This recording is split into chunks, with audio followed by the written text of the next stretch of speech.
Guys, तो आज हम वापस से आ चुके हैं Aryan teaching solution academy channel में। तो भाई साहब, हमने 1.3 तक का संपूर्ण हल 10th क्लास का कर लिया था। तो आज हम पढ़ेंगे गणित पार्ट 1 वास्तविक संख्याएं प्रश्नावली। नंबर हमारा है 1.4। तो कक्षा 10 का हम पढ़ने वाले हैं। तो प्रश्न एक है हमारे पास कि ये 13 बटा क्या है 13/3125 क्या है 13/3125। हाँ, तो भाई साहब, इसमें पहला प्रश्न बोल क्या रहा है, पहले ये देख लेते हैं हम। तो पहला प्रश्न है, बिना लंबी विभाजन प्रक्रिया के किए बताइए कि निम्नलिखित परिमेय संख्याओं के दशमलव प्रसार किस प्रकार के हैं। ये शांत हैं या अशांत आवर्ती के हैं। तो इसके लिए हाँ, तो शांत है या अशांत आवर्ती, क्या शांत है या अशांत आवर्ती। हाँ, तो हमने सबसे पहला प्रश्न है 13/3125 क्या है 13/3125। हाँ, तो अब इसको हम बिना किए ऐसे कर सकते हैं कि बिना लंबा विभाजन प्रक्रिया के करना है। हमको क्या करना है, बिना लंबे विभाजन के। तो बिना लंबा विभाजन यानी हमें बड़ा भाग नहीं, एकदम सिंपली कोई तरीके से करना होगा। हाँ, तो इसके लिए अब जैसा कि आप नीचे देखते हैं, तो अब है 13/3125। ये क्या है, ये हमारी संख्या है। तो अब ये क्या है 3 ये जो नीचे वाली संख्या है ना, सबसे पहले हम क्या करना है, नीचे वाली जो संख्या है उसके हमें अभाज्य गुणनखंड करने हैं। तो हमारे क्या आ गया, ये आ गए 5 गुणा 5 गुणा 5 गुणा 5 गुणा 5। तो ठीक है, तो इसका बराबर यानी 5 की घात 5 यानी 5 बार आ रहा है। ठीक है, तो हम जानते हैं कि किसी परिमेय संख्या p/q जहाँ p और q सहभाज्य हैं में यदि q का अभाज्य गुणनखंड 2m यानी 2 की कोई घात आए या फिर गुणा, इनके बीच में क्या है गुणा, या फिर 5 की कोई घात आए, इन दोनों में से कोई भी संख्या है, तो हम शांत या अशांत आवर्ती बिना लंबे विभाजन प्रक्रिया से कर सकते हैं। तो हमारे क्या इसमें आप सोच रहे होंगे कि इसमें 2 की घात कहाँ है, हाँ, और गुणा 5 की 5, ये तो आ रखा है। तो अब इसमें ऐसा है कि 2 की अगर हम घात 0 रखें तो उसका मतलब होता है 1। किसी भी संख्या के ऊपर घात 0 होती है तो उसका मतलब होता है 1। तो ठीक है, तो इसका मतलब है 2 की घात 0 गुणा 5 की घात 5 बराबर कितना हो गया, हमारे हो गया 3125। क्या हो गया 3125।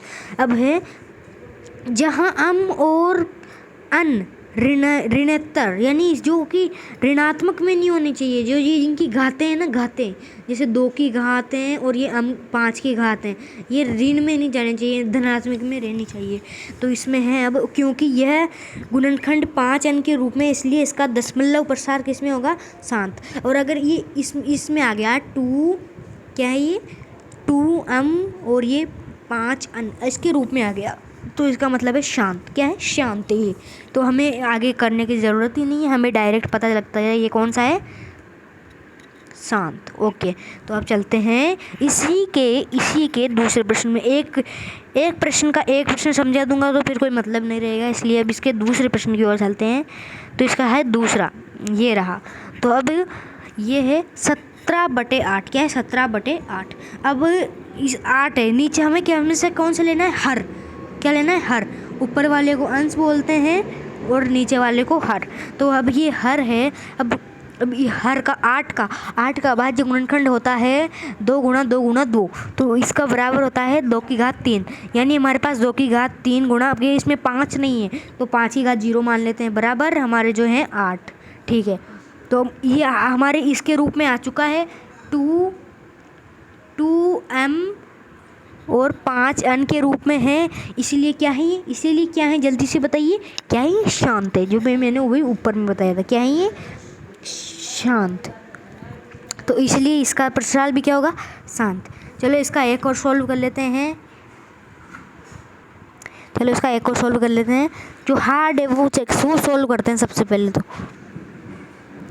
चलो इसका पहले तीसरा कर लेते हैं सॉल्व। तीसरा है इसका 64/455। तो 64/455 है। तो अब इसके नीचे जाते हैं हम तो इसके नीचे 64 बटे, हाँ, तो अब इसके अंदर क्या है 455 बराबर इसकी हर लेना है हमको। क्या लेना है? हर। तो हर हमारे पास है 455। तो 455 के बाद जो गुणनखंड होते हैं 4 गुणा 7 गुणा 13। क्या 4 को तो हम 2 गुणा 2 होते हैं, लेकिन हम इसको 4 सिंपल लिख देते हैं। तो हम जानते हैं कि हमें किस में चाहिए, ये 2m गुणा 5n के रूप में चाहिए, लेकिन ये इसके रूप में है क्या? नहीं है। क्या है? नहीं है।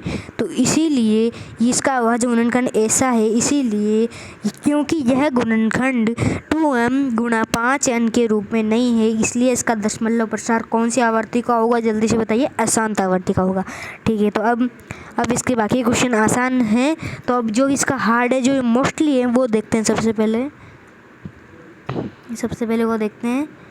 सबसे पहले मेरे हिसाब से आपको ये वाला समझाना चाहिए। ये वाला मुझे कमेंट में देख के जल्दी से भेज देना, मैं आपको समझा दूंगा जो आपको इसमें से चाहिए। अब सबसे पहले ये 7वां करते हैं। अगर ये 7वां बता दूंगा तो आपको ये 6ठा भी आ जाएगा। ठीक है, तो अब इसमें 7वां जल्दी से, ज़रा 1 सेकेंड। हाँ, तो इसमें 7वां है। हम जानते हैं कि किसी परिमेय संख्या p बटे q के रूप में होनी चाहिए, वो सहभाज्य हैं। यदि ये 2m के रूप में है तो अब इससे गुणनखंड क्या है?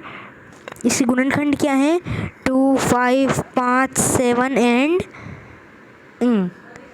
ये 7, ये और उसकी घात 5। तो हमने क्या कहा था? केवल 2n गुणा 5m के रूप में होनी चाहिए, इसमें कोई दूसरी संख्या नहीं आनी। और इसमें क्या रखा है? 7। इसलिए जहाँ m और n ऋणोत्तर पूर्णांक है तो इसका तो होगा 7। लेकिन आगे देखिए, हर का अभाज्य गुणनखंड क्या है?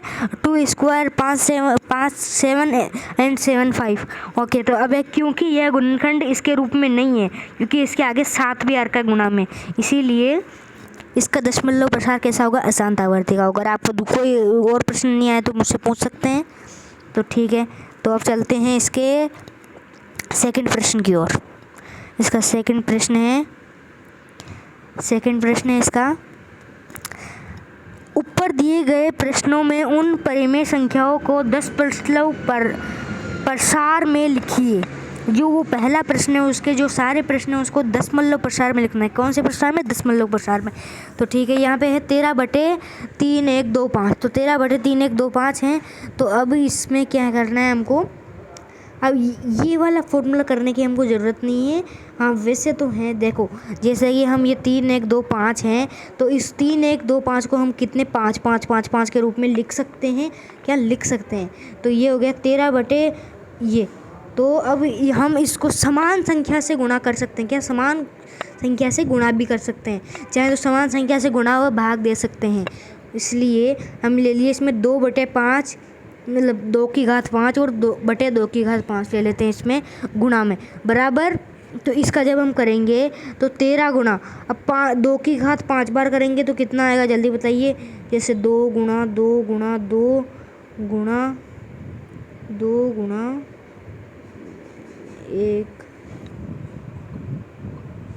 1, 2, 3, 4 और 1, 5। 2 दूनी 4, 4 दूनी 8, 8 दूनी 16, 16 दूनी 32, 32 क्या है? 32। तो अब इसका क्या आएगा? 32। ये ऊपर 32, 13 गुणा 32, और ये नीचे ये दोनों की घात 5 है, तो ये होंगे 5 गुणा 2 की घात 5, और ऊपर 13, और इसको करेंगे तो क्या आएगा? 416। क्या आएगा? 416 जो आएगा। तो अब हमारे नीचे 10 की घात 5। क्या है? 10 की घात 5। अब 10 की घात 5 का मतलब है कि ये 1, 2, 3, 4 और ये 5 बार है। ऊपर क्या है? 416। तो अब जब भी आपको पता है कि नीचे कोई संख्या होती है, जितने जीरो होते हैं ऊपर उतने ही दशमलव लग जाते हैं। 1, 2, 3, 4, 5, 6। हाँ, तो इसमें क्या है? 1, 2, 3, 4, 5, 6। तो 5 संख्या बाद में इसमें क्या है? दशमलव। तो इसी के साथ आप इसके सारे प्रश्न कर सकते हैं।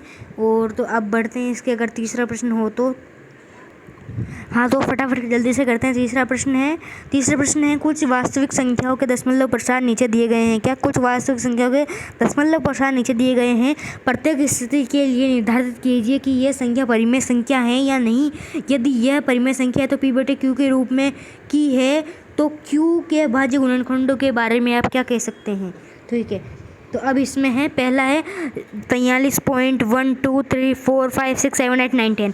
ठीक है, तो क्योंकि इसका दशमलव प्रसार क्या है? शांत।